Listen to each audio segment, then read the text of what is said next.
Imagine someone walking into your family home, taking the best rooms, forcing you to work in the garden for free, and demanding you pay them a tax just to live in your own compound. You would likely fight back. Before independence, East Africans faced exactly these hardships. Colonial administrations seized the most fertile agricultural land, introduced heavy hut and gun taxes, and required local populations to supply forced labor for massive infrastructure projects, like the steel railway bridge seen here. The immediate response to this exploitation was direct, armed resistance. Omukama Kabalega, the ruler of the Bunyoro Kitara Kingdom in present-day Uganda, represents the peak of this early defiance. He deployed his professional standing army, the Abarasura, to launch a protracted guerrilla war. His soldiers used the local terrain to ambush and sabotage British forces for years. Ultimately, the British captured and exiled Kabalega, defeating his forces. The loss of these early traditional wars proved to a new generation of East Africans that military force alone could not defeat the colonial empire. They needed a new strategy. To win self-rule, the independence struggle moved from battlefields to meeting rooms. Leaders traded muskets for fountain pens and ledger books. In Uganda, Ignatius Kangave Musazi pioneered this approach. He recognized the power of the colonial economy and organized local farmers who grew valuable cash crops like this cotton. By forming cooperatives, they demanded fair prices for their harvest, turning agriculture into an economic weapon. Musazi then leveraged this vast network of organized farmers to build Uganda's very first national political party, the Uganda National Congress. This grassroots political organizing stood in sharp contrast to the tactics of early figures like Sime Kakungulu. Kakungulu actively collaborated with the British to conquer eastern Uganda, operating under the assumption that the colonial administration would eventually crown him as a regional king in return.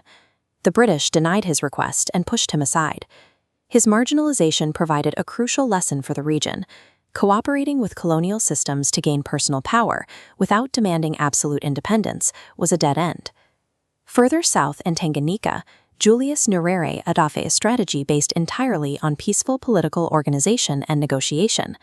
A former teacher, Nyerere formed the Tanganyika African National Union. He systematically used the Swahili language as a unifying tool across his rallies, bridging dozens of ethnic divides to create a cohesive national movement without firing a single weapon. Kenya's path was far more volatile. The British administration had forcibly relocated local populations to seize the Kenya highlands, seen here, because of its incredibly fertile agricultural soil.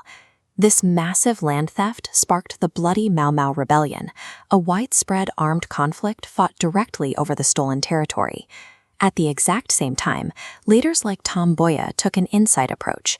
He organized massive trade union strikes that paralyzed the colonial economy. Throughout this fractured and violent era, Jomo Kenyatta emerged as the primary political figurehead, representing Kenyan grievances in Britain and unifying the national movement. Time for a quick check. If you were a Kenyan leader facing massive land theft in the 1950s, would you choose Nyerere's peaceful path or radical armed resistance? Pause the video and justify your choice. The intense pressure of white settler colonialism in Kenya required a different response than the conditions in Tanganyika. The severity of the local environment directly dictated the methods required for liberation. East African freedom required distinct methods. Initially, Uganda's Omukama Kabalega relied on armed military resistance. Later, Ignatius Musazi structured peaceful cooperatives, while Jomo Kenyatta managed political mobilization amid Kenya's armed struggle.